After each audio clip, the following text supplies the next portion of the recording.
As hi Jake, why is it that XRP needs all these catalysts to make 3 digits when Bitcoin, ETH, Sol, and others didn't? So Bitcoin has a much more limited supply than XRP. It has and always will, because it's only 21 billion or 21 million that'll ever be available. So that's why Bitcoin, again, supply and demand dynamics. Sol both have smart contract capability, whereas XRP doesn't.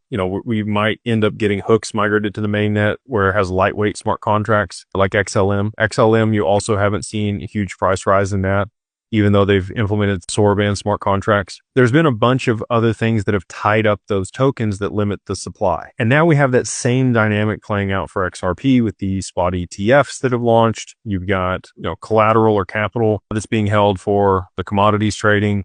You got other derivatives that are being launched on XRP. You got stable coins and other things on the XRPL that are causing more volume in transactions. Anytime you see more volume in transactions on a network, you're going to get price appreciation of the underlying asset.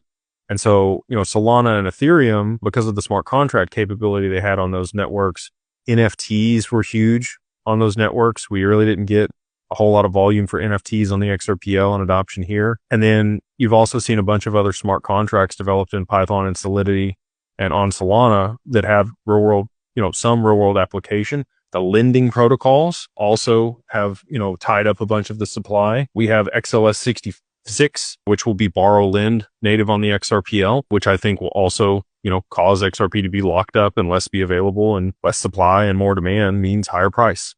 So those three in particular that you mentioned there, they've already had situations where the supply was limited and there was a significant amount of demand for the asset. And that's what caused the appreciation of those tokens and the liquidity to move into those ecosystems. And we're right here on the forefront of that for XRP. So hopefully, that's why we need all these catalysts and we need the adoption of the network so that we get the volume and then the price appreciation.